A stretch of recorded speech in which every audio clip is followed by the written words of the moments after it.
শিউরি Tilpara barrage পরিদর্শন করলেন SRDA chairman তথা জেলা তৃণমূলের কোর কমিটির আহ্বায়ক অনুব্রত মণ্ডল। সঙ্গে ছিলেন জেলা শাসক বিধান রায় সহ জেলা প্রশাসনের কর্তারা। বুধবার বিকেলে তিনি তিলপাড়া ব্যারেজে যান। ব্যারেজের পরিস্থিতি দেখেন। সংবাদ মাধ্যমের কাছে অনুব্রত মণ্ডল বলেন, খুব শীঘ্রই টেন্ডার করে কাজ শুরু হবে।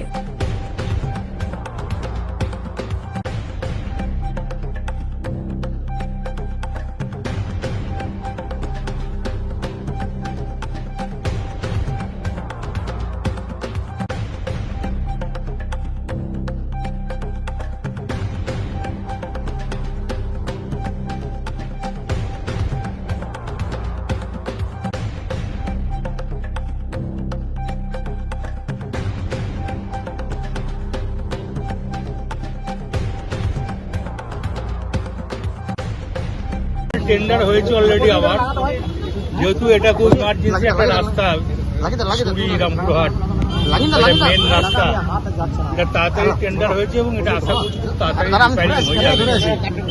বুঝতে পারছেন এখানে যে পরিমাণে ফাটল হয়েছে, বিরাট একটা ফাটল হয়েছে, আশা করা যায় খুব তাড়াতাড়ি হয়ে টেন্ডারটা হয়ে গেছে। ড্যামেজ তো নিচে নামি না, এখন তুমি যদি নেমে একটু দেখাও খুব ভালো হয়। বলছি একটু নেমে দেখো না, আমাকে ছবি তুলে।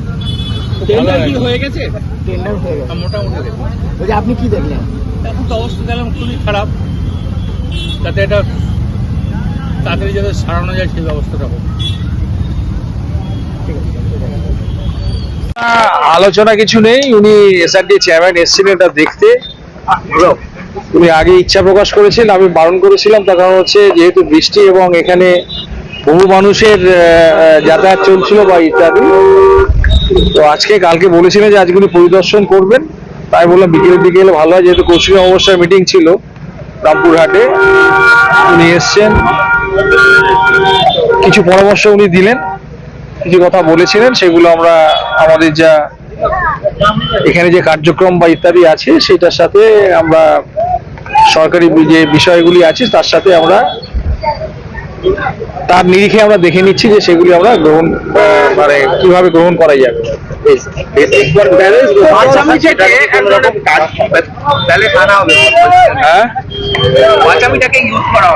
সেটা আমরা যে ধরনের কাজকর্ম যেগুলি হবে সেক্ষেত্রে পাথরের যদি দরকার হয়, যেহেতু আমাদের পাঁচামি বেল্ট আছে বা আমাদের দেউচা পাঁচামি চলছে, তো সেখান থেকে যে যে স্পেসিফিকেশনের যতটা ভারী যা যা ইয়ে বলা আছে সেগুলি যদি ম্যাচ করে অবশ্যই সেটা নেওয়া যেতে পারে। তা এইটার ক্ষেত্রে একদম স্টেট থেকে এটা মনিটরড হচ্ছে। আমাদের কাছে যা যেটুকুনি বিষয় জানতে চাওয়া হয়েছিল বা ইনফরমেশন বা ইনপুট সেগুলো আমরা দিয়েছি। বাদ বাকি স্টেটের তরফেই মিটিং একটা হয়েছে, সেটা ওখান থেকে ঠিক করা। সেটা তো ওখান থেকেই করবেন। আগেও টেন্ডারটা স্টেট থেকে করা হয়েছে। আগে যে রিপেয়ারিং ওয়ার্কটা ছিল যেটা, সেটাও স্টেট থেকে করা হয়েছিল। আমার যতদূর জানা আছে এটাও স্টেট থেকে করা হবে।